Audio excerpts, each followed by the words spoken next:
Salve rapaziada, mais um vídeo pro canal, caras. E vamos ver aqui um vídeo lá do Pedrão do Eurofut, tudo sobre o Super Mundial 2025. Vamos ver aqui se é Copa do Mundo, se é Super Mundial de clubes, todas as regras, como surgiu e como foi criado o Super Mundial ou o Mundial de clubes da FIFA. Tudo aqui nesse vídeo. E o link original do vídeo do Pedrão do Eurofut vai estar aqui na descrição como créditos. Bora pro vídeo. No dia 14 de junho tá chegando a Copa do Mundo de Clubes. Chegou! Ou Super Mundial pros íntimos. E hoje a gente vai contar tudo dessa nova competição pra vocês. Falando aí de tretas, né, dos favoritos. Contando um pouco sobre as transmissões, datas, grupos, horários. E claro, explicar qual é o nome correto dessa competição. E vamos começar justamente aí. Porque o Mundial de Clubes já existia, né, naquele formato antigo. E agora tá sendo expandido. Muito mais clubes aí, vencedores de Champions, por exemplo, de várias temporadas anteriores. Então no Brasil pegou o nome Super Mundial, beleza? Esse nome pegou no Brasil inteiro, porém, a gente tá percebendo que alguns lugares já começaram a chamar de Copa do Mundo de Clubes. Então bem provavelmente a FIFA fez essa orientação, né, para transmissões oficiais aí, por exemplo, e tal. E a gente vai acabar vendo provavelmente Mundial, Super Mundial, Copa do Mundo de Clubes, tudo sendo utilizado como sinônimo. E vamos começar então falando dos 32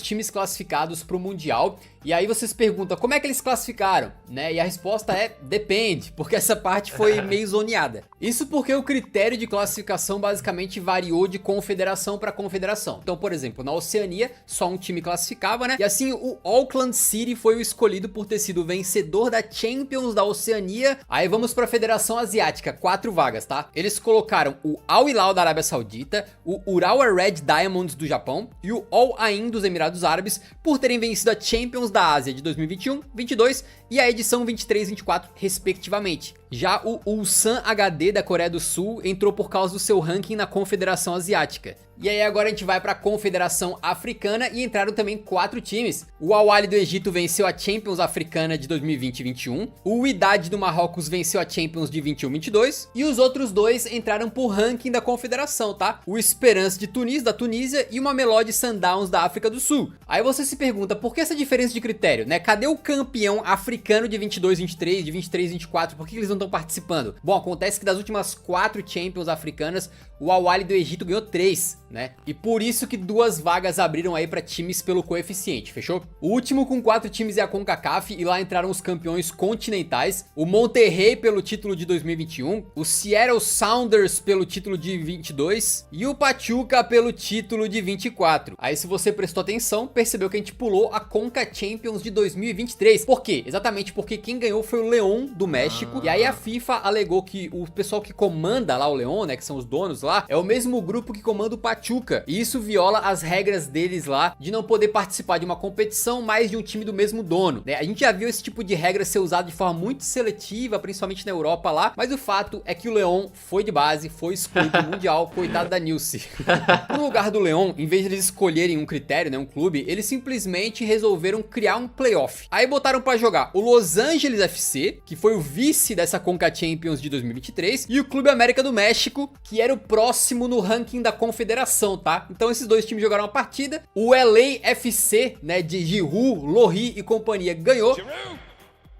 Estará no Mundial então. E agora vamos pra parte boa, porque da Conmebol entraram 6 equipes, beleza? 4 brasileiros que foram os campeões da Libertadores de 21 até 24, né? Palmeiras, Flamengo, Fluminense e Botafogo. Simplesmente quase um cariocão no Super Mundial. E as outras 2 vagas eles resolveram dar aí pelo ranking da Confederação também. E assim que entraram River Plate e Boca Juniors. E pra finalizar, a UEFA teve simplesmente 12 vagas. Seriam os últimos 4 campeões da Champions e depois os 8 próximos times no ranking da UEFA ali. Então entrou o Chelsea por vencer a Champions 2021, o Real Madrid pela Champions 21-22, o City pela Champions 22-23, e aí como o Real também ganhou a Champions em 23-24, eles abriram mais uma vaga, então foram 9 times entrando pelo ranking, e assim entraram vários gigantes. Vamos lá: Bayern de Munique, PSG, Inter de Milão, Porto, Benfica, Borussia Dortmund, Juventus, Atlético e, claro, RB Salzburg. Pois é, amigos, o esporte ele tem que ter critério, né? Não dá pra cada um sair convidando quem quiser. Mas o fato é que fica um gosto estranho a gente ver um mundial lá com o RB Salzburg. Cadê o Barcelona, cara? Por que que o Barcelona não entrou no lugar do RB Salzburg, mano, é bizarro. Salzburg, com todo respeito, e aí tu vê que o Barcelona não tá jogando. O Liverpool, um dos melhores times da temporada, vai assistir de casa. É um pouquinho esquisito, né? Mas fazer o quê? Né? Tem que ter um critério. E a gente sabe aí que, na verdade, a principal falha deles na escolha dos times foi não colocar o campeão da Europa League 24-25 no Super Mundial. Ah, né? não, isso aí certamente é inaceitável, né? Eu tô não. lendo aqui, parece que a FIFA soltou um comunicado que é pra dar chance pros outros clubes, beleza? Além disso, o poderosíssimo Santos do Neymar não tá lá. Então o Neymar não estará no Super Mundial e nem o Al Nassr do Cristiano. E aí teve uma baita especulação de ele se transferir pra algum clube só pra jogar o Mundial, mas acabou não rolando. E falando em grandes astros, eu esqueci, claro, ou deixei de mencionar, o último clube, né, que classificou por ser o anfitrião do Super Mundial, que é o Inter Miami. Geralmente quando tem uma Copa do Mundo, saber quem é o anfitrião é muito fácil, é o país sede, né? Mas nos Estados Unidos tem uma pá de clubes que poderiam representar o país anfitrião.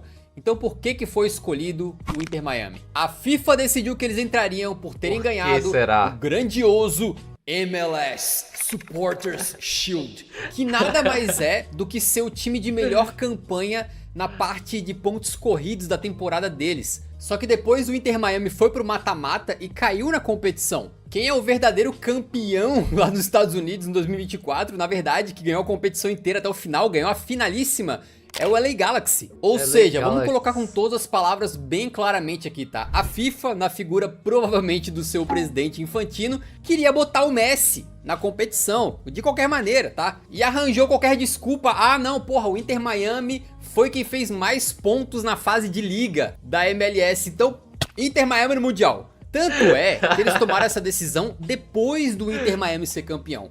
Se eles tivessem convicção de que esse é o melhor critério pra classificar um anfitrião, eles teriam anunciado antes. E aí, pô, quem quer que fosse o campeão entraria no Mundial. Mas não, eles esperaram o Inter Miami fazer algo pra falar, porra, é o Inter que vai jogar. E não só isso, mas o Infantino queria a todo custo que o CR7 participasse do Mundial de Clubes. E inclusive foi pra mídia pra tentar cavar uma transferência pro Ronaldo. Eu nunca vi disso o presidente da FIFA falando publicamente, quem sabe a gente não consegue fazer o Cristiano jogar o Mundial. Como assim, cara? Esse Super Mundial de Clubes tá com uma cara bem bacana, na minha opinião. Acho que vai ser bem interessante pros brasileiros assistirem aí muitos confrontos contra europeus e tal. Mas também tem que deixar claro que é um projeto pessoal de vaidade do Infantino. E ele quer fazer a todo custo. Dá muito certo isso para que ele possa ser o pai da nova Copa do Mundo, né? A Copa do Mundo de clubes aí. Então é bom ter isso em mente para todas as movimentações que ele faz em relação a essa competição, beleza? Inclusive uma forma que a FIFA encontrou de motivar mais os times a participarem do Super Mundial, porque na gringa tem muitos aí que estavam reclamando, né, pela questão do calendário, é mais jogo e uma competição que muitos aí no estrangeiro, na Europa, consideram que é meio que inútil. A FIFA chegou e falou o seguinte, vamos distribuir $1 bilhão para os participantes, tá? Então realmente só de estar lá já vai pingar uma grana bacana e pro vencedor pode pingar até $125 milhões. É uma grana muito boa até... Cara, se eu não me engane, quem é campeão da Champions é quase em torno disso aí, cara, que ganha, cara, de premiação. É bizarro, assim, é um prêmio assustador, cara. Os clubes grandes e ricos, tá? Até o Manchester City, até um Real Madrid, até um PSG gostariam de um dinheiro desse. Agora, tu imagina um Fluminense da vida, um River Plate da vida, consegue ser campeão e leva $125 milhões pra casa. Da história. Cara, é papo de existir tipo um Fluminense antes e depois de uma premiação dessa, né? É uma grana absurda pra clubes não europeus, que literalmente poderiam mudar a história do clube, mas, como eu vou falar mais pra frente, né, o formato foi todo pensadinho pra que praticamente seja impossível de um não europeu vencer esse mundial. Por falar em formato, a gente tem aquele esquema padrão de Copa do Mundo, né? Então são 8 grupos com 4 times em cada um, como vocês estão vendo aí na tela, e os 2 primeiros de cada grupo passam pro mata-mata, naquele esquema assim de o líder do grupo A pega o vice-líder do grupo B,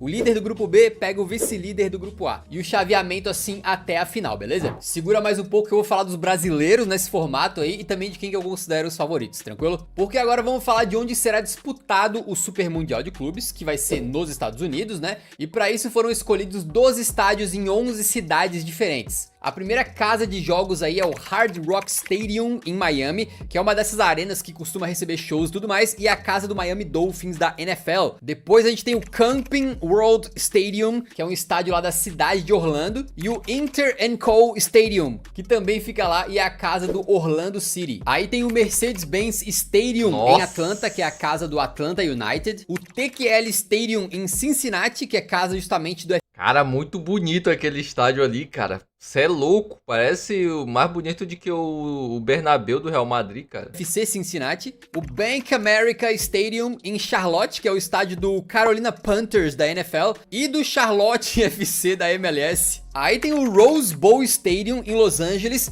que, atenção, é um estádio maravilhoso para os brasileiros, tá? Isso porque foi lá, nesse estádio, que Roberto Baggio chutou uma bola em direção a Júpiter, fazendo o Galvão Bueno gritar é tetra, beleza? Foi lá.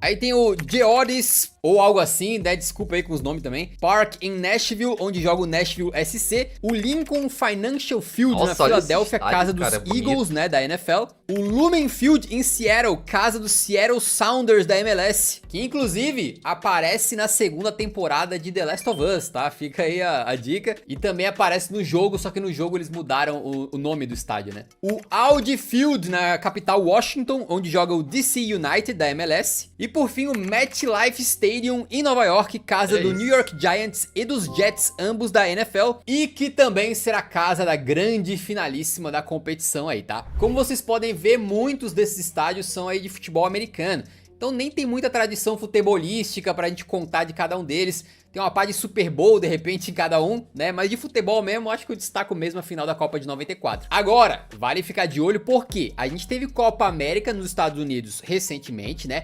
E os jogadores odiaram os gramados dos estádios, inclusive reclamando publicamente, tá? Vários deles. Deu bastante problema na época isso aí, principalmente por causa dos campos apertadinhos, né? Muito estreitos, assim, que os jogadores não gostaram.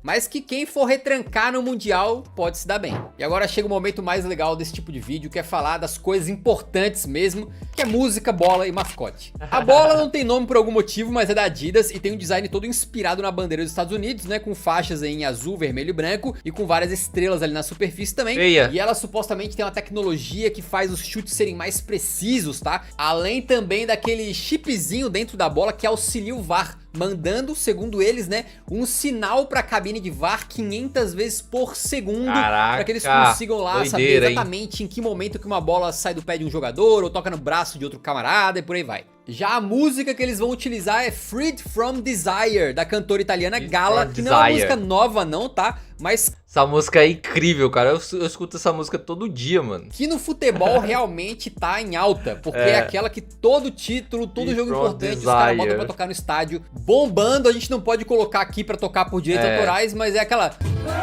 Lá, lá, lá, lá, lá, lá, lá, lá, lá. Então a bola não tem nome, a música é antiga. E o mascote? Rapaziada, sinto lhe dizer que, pra tristeza de todos, essa edição do Mundial não tem mascote. Que isso, cara? Pô, como é que os canalhas dão a bola fora dessa, né? O ponto mais importante de toda a Copa e Eurocopa é o mascotinho. E aqui estão chamando de Copa do Mundo de Clubes e não tem mascote. Nem pra meter uma batata frita com duas pernas lá, né? E dizer que é o mascote do Mundial, os caras não fazem. Lamentável, mas uma coisa que não é lamentável, e acho que talvez seja o melhor aspecto desse Mundial, tá? Onde os caras acertaram em cheio, é o troféu. Muito Rapaziada, lindo. que taça linda e diferenciada, né? Ela Eles fica fizeram girando. em colaboração com a marca de luxo Tiffany & Co. E o troféu é banhado a ouro de 24 quilates. Puro suco da ostentação, mas o que é mais lindo é o design dele, né? É baseado nos discos dourados das viagens do Voyager ao espaço nos anos 70. Pra quem não sabe, literalmente eles pegaram um disco, botaram informações ali sobre a Terra e mandaram pro espaço para que, se alguma forma de vida alienígena inteligente encontrasse, pudesse entender coisas sobre a gente. Isso não é brincadeira, tá? É verdade, só pesquisar. Mas só pra fechar, de fato, esse troféu ficou lindo, né? Acertaram demais. E é até feio, digamos que um time não leve tão a sério o Mundial, mas vai lá e ganha Aí, pô, os caras não vão comemorar com um troféu desse aí? Nossa, cara. Só de ver esse troféuzão aí, os caras já se empolgam. Quem é que não vai querer levar isso aí pra casa? Tá de sacanagem, pô. É basicamente o contrário daquele sorvetão lá do FIFA The Best, né? Nesse aqui, a FIFA acertou. Mas vamos falar um pouquinho de datas, horários, transmissão. Mas afinal, quando é que começa o novo Super Mundial? Já tá começou. Previsto pro dia 14 de junho, no jogo de abertura entre a Al-Ahly do Egito e o Inter Miami de Lionel Messi. E vai acabar lá no dia 13 de julho com a grande final, então tem um mês de duração como se fosse uma Copa mesmo. E que horas que vão passar os jogos? Bom, basicamente isso depende de qual fuso horário que você tá, né? Mas a gente vai ter até 4 jogos por dia e no horário de Brasília vai ter jogo começando aí à 1 da tarde, às 4 da tarde, às 7 da noite, às 10 da noite e até às 11 da noite. Então se você tem que acordar cedo no dia seguinte pra trabalhar, pra estudar, vai ter que ficar secando seus rivais só no sonho mesmo, né? Agora só entre nós rapidinho aqui, coisa de bastidores, né? Eu tô 7 horas pra frente do fuso horário de Brasília. Então pra mim, literalmente vai ter jogo começando 5 da manhã. Então digamos que eu vou ter que virar vampiro, virar morcego, trocar o dia pela noite, né? Pra poder acompanhar esse Mundial aí. E onde assistir? Infelizmente o Eurofut não estará passando, beleza? Mas no Brasil, na TV fechada, o Sport TV vai transmitir todos os jogos da competição, enquanto na TV aberta a Globo vai escolher os jogos que quer passar, então provavelmente deve ter a abertura, alguns jogos de times brasileiros ali e os jogos mais decisivos dependendo de quais times vão chegar ali no mata-mata e tal, né? Além da final, é claro. A Cazé TV também vai passar uma porrada de jogos Cazé aí no TV YouTube, tá né? forte, De graça. filho. E no streaming, a DAZN vai passar todos os jogos de maneira gratuita e não só no Brasil, em Portugal também e no mundo inteiro. Aí você pensa, pô, como é que a gloriosa DAZN conseguiu pegar isso aí e vai transmitir de graça, né? Olha, é meio nebuloso, né? Mas eu vou dar uma dica pra vocês, tá? Alguns meses atrás, o Fundo de Investimento Saudita supostamente meteu $1 bilhão pra comprar parte da DAZN. Bem ali na época que foi confirmado que a FIFA usaria a DAZN pra transmitir o Super Mundial pro mundo inteiro de graça. E parece muito uma estratégia da FIFA com organizações aliadas ali, né? Pra conseguir fazer com que essa competição, que antes ninguém tava tão interessado em comprar os direitos de transmissão porque estavam muito caros, eles não estavam conseguindo fechar essa venda, aí fizeram um acordo ali e vão enfiar o Super Mundial goela abaixo no mundo inteiro, tranquilo? Pra gente no Brasil, ótimo, mas pra quem tá lá na Inglaterra, por exemplo, que é uma galera que tá muito pouco interessada no Mundial, não queria ver isso aí, com certeza abre uma porta, né, pra essas pessoas. Mano, mas na Inglaterra, quem que se importa? Os caras não assistem nem Premier League, que é um campeonato incrível, assim, cara. Imagina outras competições. Os caras lá não gostam de futebol, parece, mano. Pessoas finalmente poderem parar e sentar e assistir, já que vai ser tudo de graça liberado. Agora, se começarem as transmissões lá do DAZN e começar a rolar ali uma propaganda, de repente, de turismo na Arábia Saudita ou algo assim, você já sabe o motivo. Bom, e vamos falar de brasileiros, que é uma coisa que traz muita alegria pra mim, porque esse aqui é um canal sobre futebol europeu. Nem sempre a gente consegue essa abertura de falar de brasileiros, mas quando é Copa do Mundo a gente fala de Brasil, a gente fala de brasileiros jogando na Europa e por que não falar dos times brasileiros no Mundial também. Com certeza a gente vai acompanhar de perto, tá? Mas falando de cada um individualmente, o Palmeiras tem no seu grupo o Inter Miami do Messi, o Porto e o Al-Ahly do Egito. Eu acredito que dá pro Abelão aí conseguir de repente o quê? Um empatezinho contra o Porto, algo assim. Vai vencer mostrar o Porto. pro Inter Miami e pro Messi que craque mesmo é o Vitor Roque e classificar, tá? Eu acho que o Palmeiras nas oitavas pode acontecer. Já o Botafogo, meus amigos, simplesmente pega Atlético de Madrid e PSG no mesmo grupo. Pode ser um PSG meio que de ressaca, né? Depois de ganhar a Champions. A gente não sabe como é que eles vão estar. Mas se tiverem jogando metade desse futebol aí dessa reta final de temporada, meu amigo, daí é pra passar o trator, né? E o Botafogo nem tá tudo aquilo como no ano passado, então sei não, hein? E o Seattle Sounders nesse grupo aí, eu espero que vá lá só pra fazer figuração, veremos. Mas pro fogão e pras oitavas aí seria quase um milagre, creio eu. Já o Flamengo pega o Chelsea, um jogo que deve ser difícil e uma derrota é bem possível, né? Mas também pega o Esperance da Tunísia e o LAFC. Então acho que o Flamengo tem condições de batalhar contra esses dois aí tranquilamente pra classificar em segundo, veremos. E o Fluminense também já não é mais aquele que venceu a Libertadores, né? Mas no grupo deles tem o Borussia Dortmund, que encerrou a temporada de forma sensacional. Vai ser difícil, né, ganhar disso aí. É bem improvável que não perca. Agora, contra Mamelodi Sundowns e Ulsan, acho que dá jogo com certeza aí. E o Fluminense, se não fizer besteira, pode classificar também. Qual que é o problema para os times brasileiros, né? É que os que a gente acha que vai classificar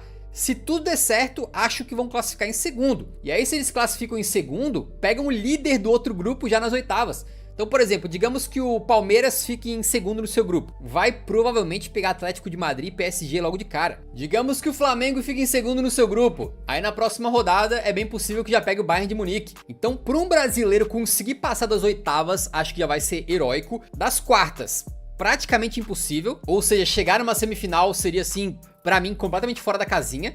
E chegar numa final, eu diria que as chances são 0,01%. Mas futebol é futebol. Quem sabe? Eu, sinceramente, adoraria ver um brasileiro fazer o impossível, né? Bater, porra, um monte de time europeu um atrás do outro ali. Mas, cara, considerando o nosso histórico, no antigo Mundial, né, que agora foi rebatizado novamente de Intercontinental, a gente sabe que o Brasil tem sofrido até quando pega times aí mais fracos de outras confederações, né? Sofrendo na mão de saudita, de mexicano.